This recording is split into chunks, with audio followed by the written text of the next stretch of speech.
Bienvenidos a Enlace 50, soy Concha León Portilla. Muchas gracias de estar aquí con nosotros y vamos a tener hoy una conversación con Gustavo Rodríguez, autor del libro 100 Cuyes, que tiene mucho que ver con nuestro programa. Bienvenido, Gustavo, gracias por estar con nosotros. Concha, encantado. Al contrario. Gracias a ti por permitirme estar contigo y tu audiencia. Pues te platico que la audiencia es personas de 50 en adelante y más que nada vamos que podría decirte de 60 en adelante, más grandes que tú. Tú tienes 55, ¿no? Así es.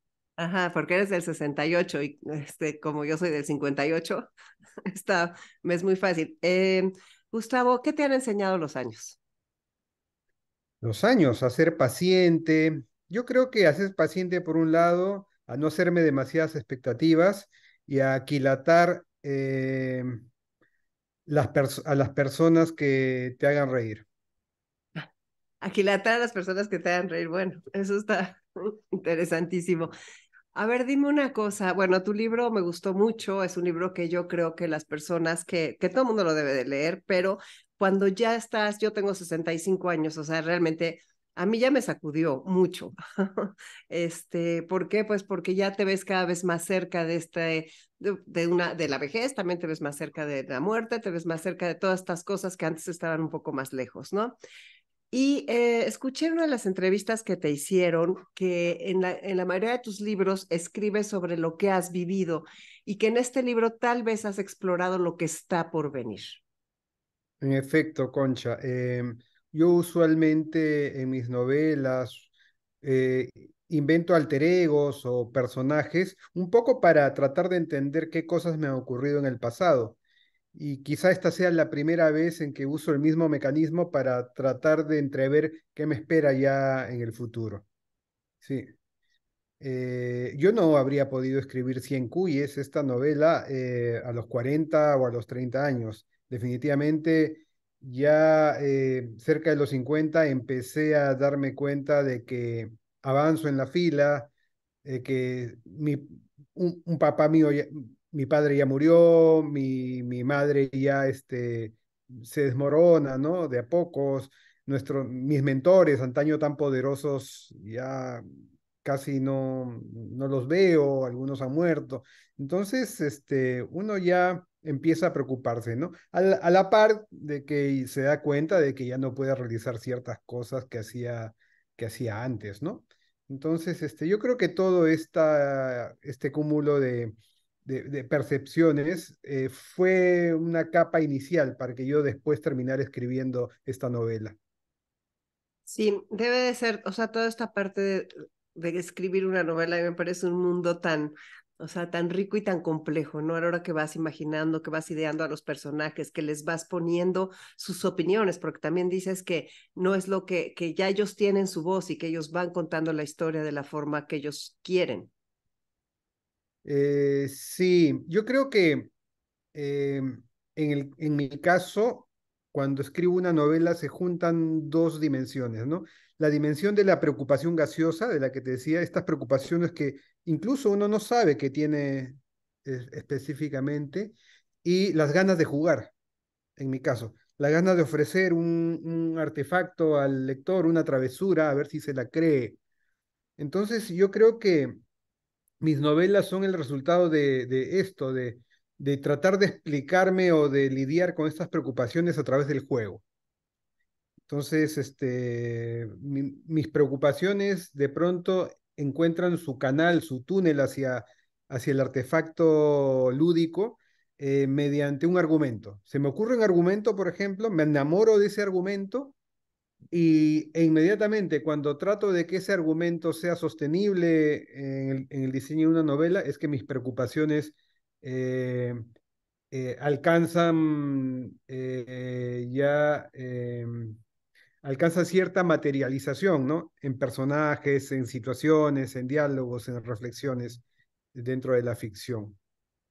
En este caso, claro, tú lo sabes, el argumento del que me enamoré es qué pasaría si en la ciudad de Lima o una ciudad latinoamericana aparece una sicaria misericordiosa, ¿no? Que empieza a hacerle caso a los viejitos que le piden que haga su tarea. Sí, una sicaria misericordiosa que vela por los demás como su apellido, Ujú. que es tu segundo apellido, creo, ¿no? Ah, en O tienes... efecto, era un guiño, en efecto, era un guiño que me quise permitir, ya que además tiene la denotación, ¿no? El significado de velar, también vela, de alguien que cuida, en efecto. El nombre de Eufrasia es muy común en Perú. No, no mucho. O sea, no es imposible de encontrar eufrasias, pero es un nombre de origen griego, además.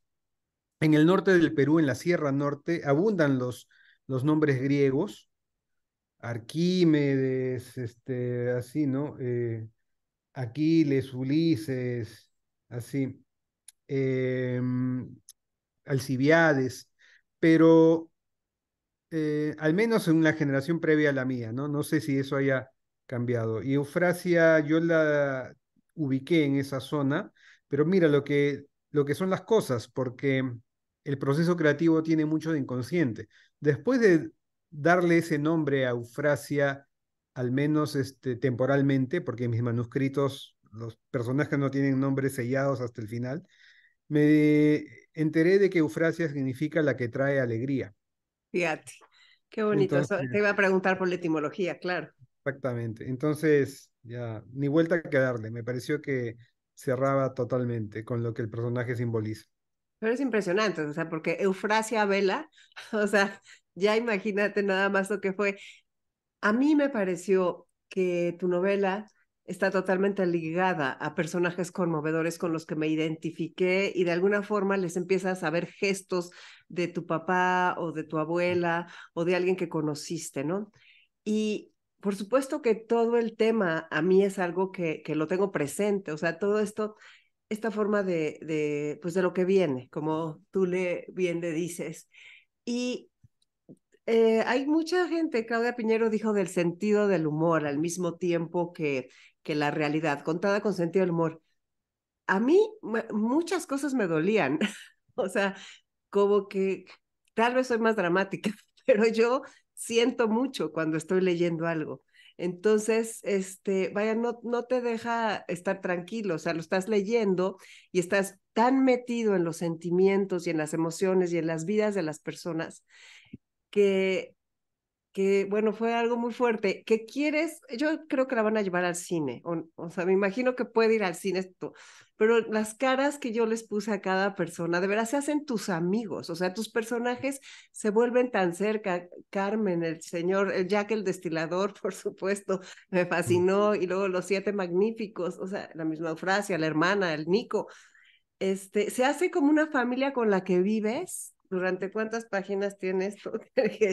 Y no la quieres soltar, no la quieres dejar. O sea, ¿cómo hiciste eso tan entrañable? Concha, no sé la verdad. Yo creo que tiene que ver. A ver, voy a tratar de desmenuzar tu comentario tan amable, ¿no? Y tu pregunta. Mira, yo no sé si Cien Cuyes sea la mejor novela que he escrito, ¿eh? Eh, pero creo que sí tiene un detalle que la puede separar de otras o de las demás, y es que sus personajes nos recuerdan a gente cercana. Me refiero a que nos recuerdan a nuestros papás o a nuestros abuelos, o quién sabe si a nosotros mismos camino de la ancianidad. Entonces, ahí quizá más que entrar en juego mis virtudes, entren en juego las capacidades de los lectores de poder completar y de poner, Ujú. eh, llenar con sus recuerdos la vasija que yo les propongo, la verdad. De repente hay una trampa ahí, de repente hay una trampa más que un mérito mío. Concha, tú le has metido toda tu imaginación, yo solamente te he dado un estímulo y creo que eso es lo que hace que Cien Cuyes pues sea tan querida por tanta gente a la vez, ¿no? El tipo de personajes que tiene. Yo en otras novelas tengo personajes que considero logrados también, pero claro, no es tan fácil, por ejemplo, mi novela Madrugada, no es tan fácil identificarse con un cantantes de bodas, sexagenario, machista, bipolar, loquísimo, que con alguien que te recuerda a tu propio padre o a tu abuela, ¿no? Entonces Claro. está claro para mí. Entonces quizá ese sea el truco de Cien Cuyes. Y claro, cómo se llega a entregar ese estímulo a los lectores? Bueno, después de escribir mucho y mucho y mucho, ¿no? La escritura es una larguísima artesanía. Uno empieza como un escritor con muchas lecturas encima y mucho poder de observación durante toda su vida, con esa sensibilidad, y si es que practicas mucho, como dice la teoría de las 10.000 horas, ¿no? Hay que practicar un mínimo de 10.000 horas para llegar a ser competitivo a nivel mundial, digamos, ¿no? Yo no sé si he llegado a las 10.000 horas, pero he escrito tanto, tanto, tanto que obviamente he tenido que mejorar en la gestión de mis textos, ¿no? Oye, pero también te oí decir en alguna entrevista que escribías porque preferías eso a hablar. Ah, sí. Y mira lo que está pasando ahora, Ni esa modo. paradoja tan curiosa, ¿sí? Aquí estás, ni modo. Oye, a ver, hay otra cosa que dijiste que alguien te dijo de las pérdidas, que es la pérdida de referentes. Son tres pérdidas y entonces es cuando las personas, después platicar a la audiencia de eso, por favor. Sí, fue algo muy interesante que me dijo un periodista en Buenos Aires cuando fui a presentar Cien Cuyes allá. Y era un periodista casi octogenario, Ah, mira, órale. y que me dijo que a lo largo de mi novela se cumplían los tres requisitos que él había identificado que se necesitan para levantarse al día siguiente, teniendo la edad que él tenía, ¿no? Uno es que el cuerpo te dé. Ujú. Dos, tener una razón para levantarse, ¿no? Un motivo, no sé, un trabajo, un hobby, ver a tu familia, a tus nietos, qué sé yo. Y tres, que existan todavía referentes que puedas compartir. Es decir, es interesante lo de los referentes que mencionas, casi no les damos atención mientras somos jóvenes, obviamente, ¿no?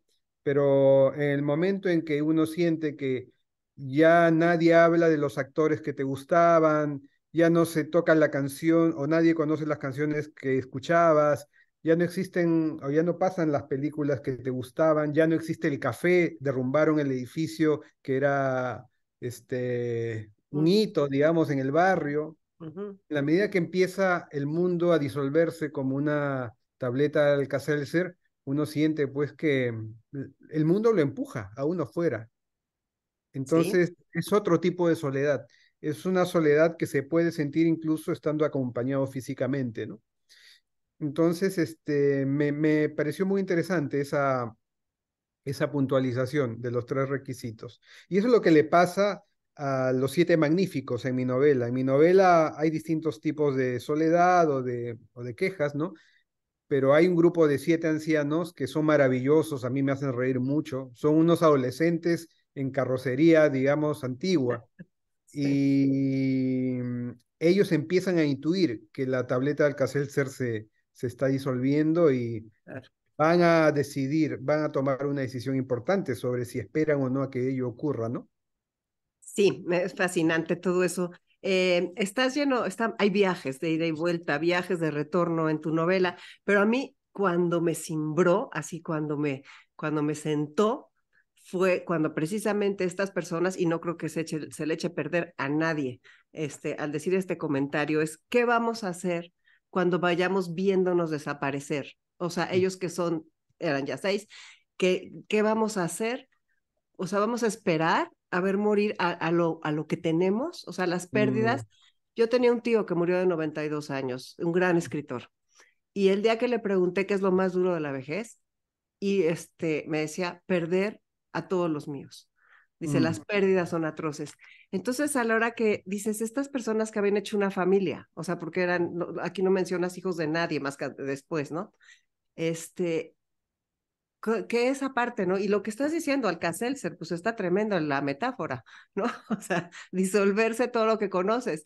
pero estas personas, sus referentes son la música que yo oía, o sea, mamá mía, estás poniendo toda la música y las películas, entonces es vernos de salida, Gustavo, vernos de salida, vernos ya en otro, porque de veras los 10 años que te llevo te dan otro, estoy como muy adelante en los kilómetros y mis amigas de 75 así. Entonces, ¿cómo irnos, pues viendo? Esto es un espejo clarísimo y cómo irnos fortaleciendo ante eso. Bueno, y lo dije un poco al inicio, ¿no? Yo creo que escribí un poco esta novela para ir curándome en salud, para ir poniéndome ya en la perspectiva. Eh, yo creo que mientras más pensamos y nos ponemos en situaciones que no nos gustan, pues más preparados estamos psicológicamente ante ellas, ¿no? Ante la muerte, ante el envejecimiento. Eh, lo cual me da pie a reflexionar que yo soy un afortunado al dedicarme a escribir novelas desde un punto de vista de terapéutico, quizá, si cabe el término, porque yo creo que hay muy pocos oficios en el mundo que permiten que una persona se haga tantas preguntas mientras trabaja. O sea, cuando uno escribe una novela, se hace cientos de miles de preguntas, literalmente, si no 1 millón de preguntas, desde las más nimias, ¿no? Ver si tabú lleva tilde o no, hasta las más complejas de todas. Y son todas estas preguntas las que eh, yo creo que remecen tu conciencia y te despercuden y te permiten, mediante el juego, enfrentarte a lo que le tienes miedo, ¿no? Sí, wow, qué respuesta. Estaba pensando hace ratito qué emociones me había provocado la novela y podría nombrar casi todas las emociones menos miedo. Mm, O sea, ve qué alivio. O sea, al final lo que me produjo fue como una tranquilidad, mm. a pesar de ser una bomba. O sea, alguien diría, ¿cómo te produce tranquilidad esto, no? Pero es como es que al verlo natural, tal vez logras esa naturalidad de la muerte. ¿Crees que sea Sí, eso? qué bueno que me dices eso, Concha, la verdad. Quizá tenga que ver con lo que dices. Yo construí los personajes de Cien Cuyes em, para que acepten con valentía y resignación el destino que se les planta enfrente, ¿no? Que creo que es como hay que enfrentar la muerte, que creo que si nos acostumbráramos a hablar desde niños de este fenómeno tan natural y tan presente, pues no sufriríamos tanto a lo largo ante las muertes que nos rodean, ¿no? O sea, hablamos mucho de la muerte, claro, en nuestra cotidianidad, pero hablamos de la muerte como espectáculo, como accidentes, como sicariato, como guerras, como asesinatos, pero no solemos hablar de la muerte como la gran presencia que nos acompaña desde que nacemos, ¿no? Si fuéramos muy conscientes de eso, si habláramos, bromeáramos sobre ella desde pequeñitos, no se nos instalaría tanto el miedo. Por eso me alegra mucho que hayas dicho que miedo no fue lo que sentiste a la larga. Qué bueno. Sí, sí, como que muchas cosas. También me llamó la atención que en una entrevista dijiste que con los años te había dado como ser más agradecido, más afectuoso, demostrar más tu afecto para encontrar la armonía. Y creo que es algo que debemos de cuidar y cultivar con el tiempo, ¿no? Esa parte de ser, de la ternura, de la comprensión. Sí, gracias por mencionarlo, porque eso es algo que sí he aprendido con los años, debí decirlo al inicio quizá. Yo siempre fui un chico tímido, cerrado, no mostraba mucho sus sentimientos y después me fui ablandando. No sé, la vida me fue ablandando, no sé si tiene que ver la muerte de mi padre, las novelas que he escrito, las 3 hijas que me rodean, eh, los amigos de los que tengo, a los que tengo tanto que agradecer, pero yo siento que mi vida ha mejorado muchísimo desde que digo más te quiero. Wow. Desde que lo digo, de verdad, es como una palabra mágica. O sea, los demás eh, te lo, te retornan eso. Y sí, creo que ese es el par de palabras que más me ha cambiado la vida, ¿no? Y es lo que cuenta a los finales, ¿no? El éxito está en eso. ¿Qué tantos abrazos espontáneos puedes recibir en un día cualquiera? El éxito no es el carro que tienes, ni la carrera que estudiaste, ni las entrevistas que diste, ¿no? Hay gente que tiene todo eso, pero que es miserable. Claro. Claro, y cómo lo vamos viendo y cómo se va haciendo esa humildad y cómo se va creciendo ese sentido del humor. Yo creo que con la edad yo también veía a mi papá como que tratando de buscar esas alegrías y esas cosas. Murió de 85 años y siempre lleno de entusiasmo, ¿no? Es una cosa que es muy bonita y que nosotros tenemos que cultivar, es otra. Es una novela que habla de la libertad y habla de la dignidad. Y eso Ujú. sí se me quedó sellado. O sea, la dignidad ante la muerte, ante lo inevitable y cómo no hay quejosos, o sea, no están haciendo un drama tus personajes, o sea, están... Claro, sí, sí, es verdad. Dignidad es la palabra, es la noción transversal a Cuyes. La dignidad, la libertad también. Yo creo que son ineludibles. La dignidad y la libertad van atadas. No, no puede existir una sin la otra, ¿no? Si no hay libertad, no hay dignidad. Si no hay dignidad, no hay libertad. No lo sé. O sea, yo creo que van atadas y son los valores que más eh, atesoro en la vida, que más defiendo en la vida. Y quizá este, escribir esta novela haya sido mi manera de decirlo, ¿no? Que- No, no creo ser un buen ensayista, no creo ser un buen articulista, creo que es a través de los personajes que ojalá puedan conmover que mejor transmito mis ideas. A pesar de que de que trato de que no sea panfletario lo que escribo, a pesar de que trato de que mi voz narrativa sea amoral. Yo creo que lo que busco en mis novelas es que sean los personajes, a través de sus acciones, de sus pensamientos, de sus diálogos, eh, que transmitan camufladamente ciertas cosas que yo opino y que opina otra gente también, ¿no? Pero básicamente es lo que yo opino. Sí, y es lo que se va viendo. Me llama la atención también lo del viaje, o sea, en el sentido de que es el viaje, van ellos de viaje, luego va ella, Eufrasia, también de viaje.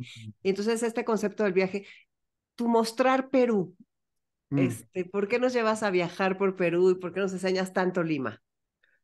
Ah, mira, sí es verdad que en todas mis novelas los personajes están trasladándose siempre.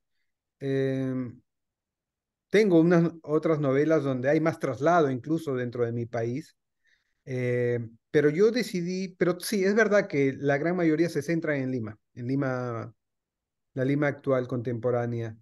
Y es que es un poco por seguridad también, o por Ujú. inseguridad, si lo digo más honestamente, Concha. Es decir, el lugar del universo que mejor conozco es mi ciudad, Lima, la ciudad en la que vivo. Es la que más he observado, en la que más he sentido sus contradicciones, ante la que más me he quedado pasmado por ciertos rincones bellos, paisajes. No te voy a decir que sea fea ni hermosa, yo solamente te voy a decir que Lima es una ciudad fascinante.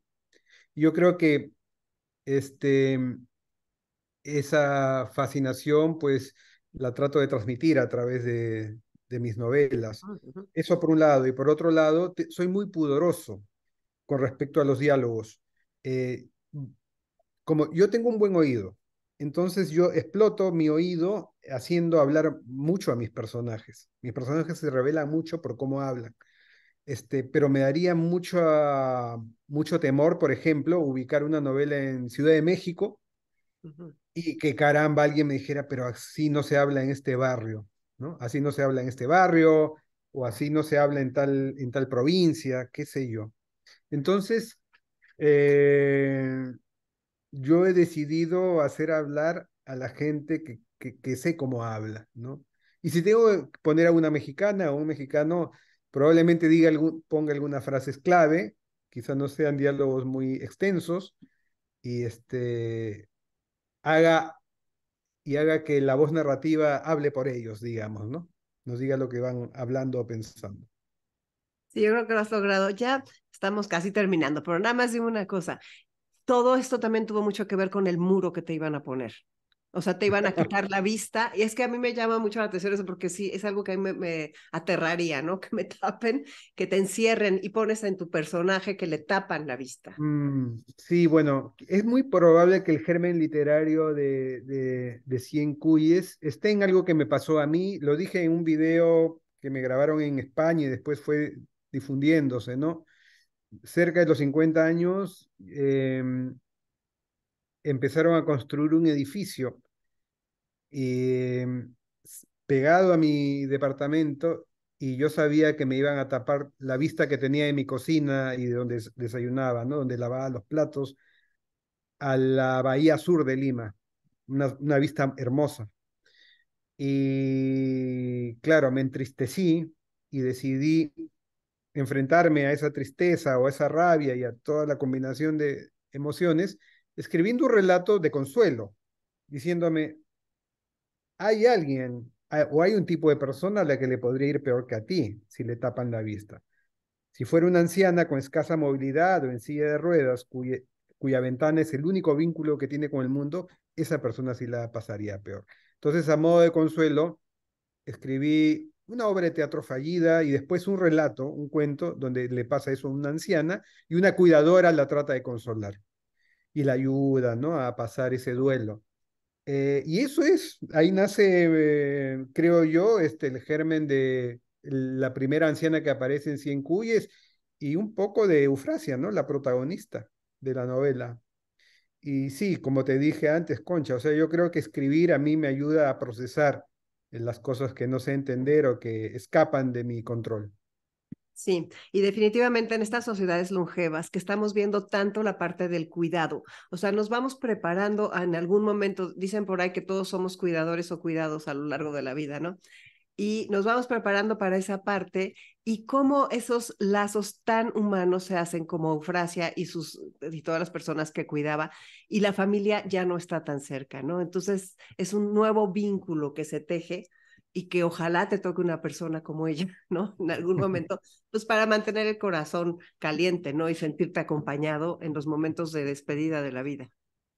Sí, Concha, ojalá cada uno de nosotros tenga al lado una persona con la empatía y la compasión de Eufrasia, sea alguien al que hay que pagarle, sea alguien de nuestra familia, ¿no? Un pariente o un amigo, una amiga.